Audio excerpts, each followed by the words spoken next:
was dark, dreary. The rain clouds had moved on, but water still dripped from the rooftops and skyscrapers. They fell and fell and fell. Hypnotizing. Dangerous in the city where it's already so easy to be caught off guard. The hooded man approached me in the middle of the night as I was walking home from a business meeting that ran late. He said the words that tear at the soul, a question with infinite answers but always a constant result. I will grant you one wish. I laughed to myself. Crazy person or not, I knew how these stories always went. Make wish, granted in a horrifying way, wisher dies. Simple as that. I'd read The Monkey's Paw. I'd seen Wishmaster. I wouldn't be so carelessly stupid. I thought myself clever when I made my wish. So innocuous that any play on it would be downright foolish. I wish for $1.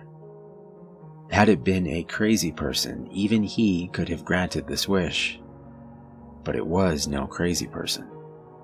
I watched as the hooded man raised his hands, cupping them around the air, and slowly pulled a single dollar into reality, as though out of a black hole. It gingerly floated down into my cupped hands. I looked at the bill, incredulous, and when I looked up, the man was gone. At home, I could do nothing but stare at the bill, unsure if I had truly seen what I thought I had. How could he have done it?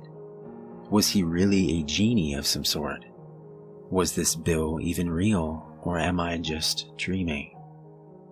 I was sure I wasn't, but these weren't the questions that bothered me the most. The thought that racked my brain endlessly was, did I just waste a legitimate supernatural wish on a single dollar? I had figured if the man was the kind of genie I'd been brought up by horror stories to believe in, that he would have created some sort of hell for me in this wish. I figured the dollar would create minimal suffering at best, but I hadn't honestly expected the wish to come true anyway. I thought I was just humoring a crazy man. But nothing has happened. The supernatural being granted me my wish and went off. I could have had anything. Anything. I could have wished for billions instead of a single dollar. I could have wished for power. To be superhuman. I could have wished for world peace. But I had $1. $1. I didn't sleep that night. Hell, I didn't sleep for the next week. How could I? Every missed opportunity, embarrassing moment in my past, anything I wanted to change just zipped through my mind. Every little annoyance echoed endlessly in my head. The woman in the cubicle next to me who kept smacking her gum, I could have wished her mouth shut. The guy who kept bringing his work problems to me because he couldn't do them, but still got paid more, I could have wished for him to be fired. My boss, who did absolutely nothing but shit on me day in and day out, I could have wished him dead and had myself put in his place. Saturday, I went into work. The only person who works Saturdays is my boss, that dumb shit. He never really worked. He went in to bang his secretary in empty offices while his wife at home with her 2 kids believed he was at work making them a better life. She would have thanked me.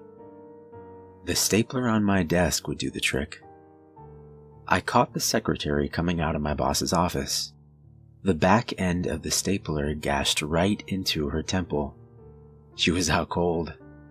My boss, still buttoning his pants up, tried the old trick of yelling at me and telling me I was fired to get me to stop advancing.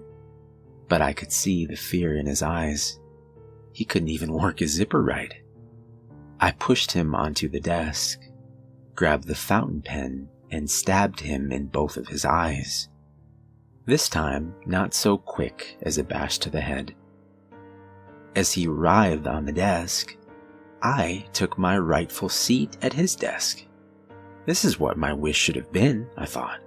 This was the happiest I'd been all week. It could have been the happiest I'd ever been, as far as I could remember. Someone must have heard the screaming on one of the lower floors. We were at the top of 16 stories. Maybe it was someone else's boss, screwing a secretary too, who heard us. Someone who didn't have the guts to murder for a better job. Whoever it was, I knew they heard us because I could hear the faint sound of sirens outside the building on the streets below. They probably wouldn't let me keep this job after what I'd done. I went up to the roof of the building, dragging the still twitching body of my former boss. When I got to the top, I found out I was right. Cop cars littered the street. Those are what I aimed for when I tossed the body headfirst off the building. I hit one car dead on. A cop car was always where I thought that guy belonged anyway. I heard the SWAT team bust the door open leading up to the roof. I pulled the dollar bill out of my pocket. My one wish. My one clever wish. I tore it in half and jumped before the SWAT team could grab me. Spending life in a cell would only create more problems I couldn't wish away. As I fell toward the pavement below, I looked down.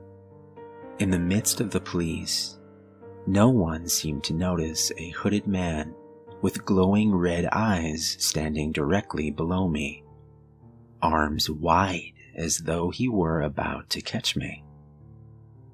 My last thought before I showered the ground with my guts, my only clear thought in the entire past week, was that the devil was far more clever than I.